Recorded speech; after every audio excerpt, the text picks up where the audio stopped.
Toute entreprise ou toute organisation qui développe une activité est au départ une affaire d'humains. Cela part d'une idée, d'un besoin, de la volonté de servir une cause.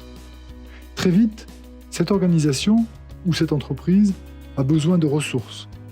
Ressources en expertise en fonction de son domaine d'activité, des ressources opérationnelles pour produire son offre. Rapidement, l'entreprise se développe. Et pour servir son activité, pour la rendre plus efficace, plus rentable, il faut organiser cette activité, construire les équipes, organiser le travail, mettre en place des process, des procédures. Il faut de nouvelles compétences en management d'équipe, en gestion de projet.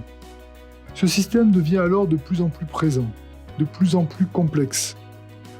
Le système qualité de cette organisation détecte des écarts de plus en plus faibles et met en place des procédures de plus en plus fines.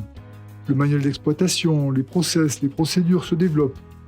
Et l'humain, qui au départ était au cœur de la construction de cette organisation, se retrouve presque victime de ce système qui s'est emballé. Alors bien sûr, des réponses sont apportées. Conscient des risques psychosociaux générés par cette posture de victime, on essaye d'améliorer la qualité de vie au travail, de responsabiliser l'entreprise sur sa dimension sociale. Des tentatives d'amélioration du système sont initiées avec la notion d'agilité ou encore le concept d'entreprise libérée. Comme si on était emprisonné dans ce système qui aurait pris le pouvoir. Quasiment toutes les entreprises ont imposé un dictionnaire de compétences plus ou moins formalisé au service de la rentabilité de l'activité.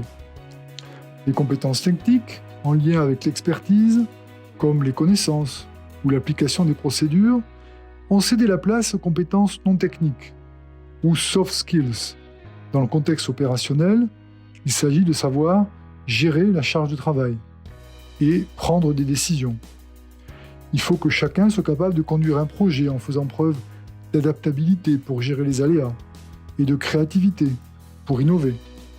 Enfin, le travail en équipe implique une bonne communication et un certain leadership pour essayer de donner du sens. Ce qui n'est pas forcément facile, car ces compétences sont évaluées et au service d'une activité qui tend toujours vers plus d'efficacité, plus de rentabilité. Alors, comment remettre l'humain au cœur de l'organisation ? Qu'est-ce que l'entreprise peut offrir à ses collaborateurs qui viendraient nourrir leurs compétences ? C'est tout simplement une compétence essentielle qui ne s'évalue pas, mais qui est à la source de toute motivation, le management de soi. Nous allons voir ensemble que ce management de soi doit être situationnel, c'est-à-dire adapté au contexte.